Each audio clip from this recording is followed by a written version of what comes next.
Hello and welcome to Oxfordshire. This is a park and ride, the fantasy solution to all of our environmental and traffic problems, and this one costs £51 million, but you can't use it. It's just sat here doing nothing and it shall stay that way for a few more years, so what's the point?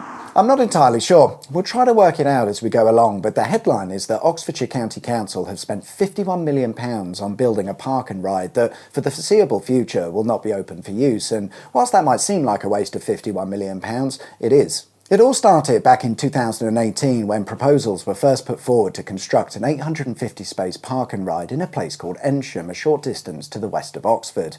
At first glance, you might be thinking, why? I'm sure Eynsham is lovely and all, but it's just a place in the middle of nowhere who needs a park and ride, and indeed, as it is, I don't think it's the best use of £51 million, but as is usually the case, there are greater plans being worked on in the background, which maybe will justify the expense. Such a plan involves the construction of Saltcross Garden Village, the first carbon net zero village in the UK.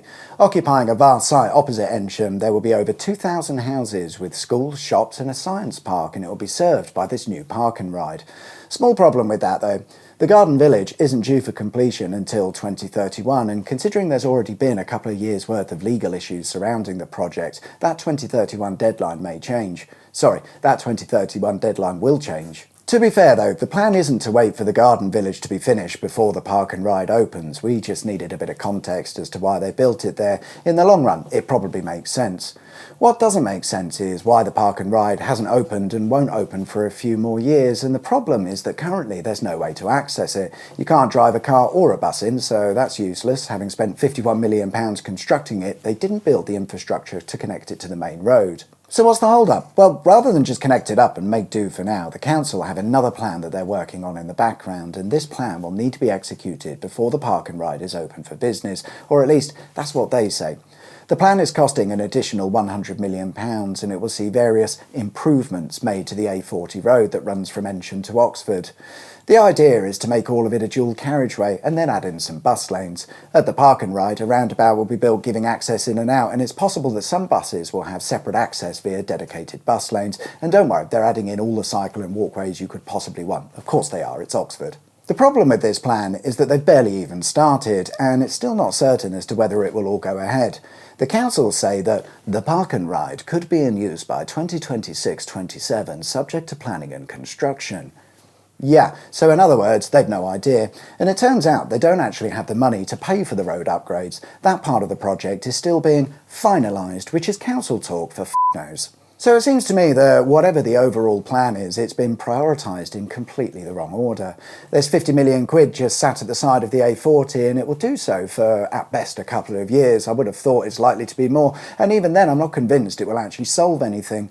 Of course, the council say the new road improvements and park and ride will reduce congestion, but I don't see how that can be the case when the plan is to add several thousand houses across the wider area. The council's excuse for spending £50 million now for something that might happen in the future is inflation. Inflation? Bowler? Inflation! Inflation!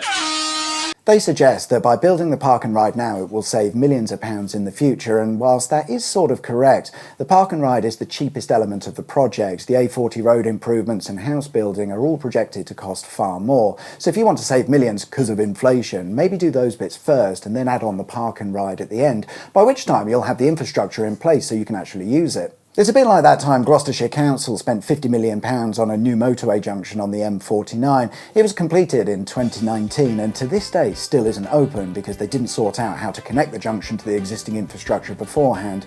It has since cost millions more in legal and consultation fees, and whilst I'm not the cynical type, I do wonder if we're heading in a similar direction with the Eynsham park and ride. Whatever the situation, we can't ignore the fact that £50 million has been spent on something we can't use, and to me the reason of inflationary costs seems to be a fairly weak argument when you factor in the overall cost of the projects they intend to carry out several years down the line. As for the near future, it's hard to say for sure, but I'm fairly confident we won't be seeing the park and ride opening until at least 2027. But what do you guys reckon? Should the money have been spent on other things? I don't know, hospitals, schools, anything but this? Let me know your thoughts. Many thanks to Trevor at Oscar's Garage for the heads up on this story, and thanks to you guys for watching. See you next time.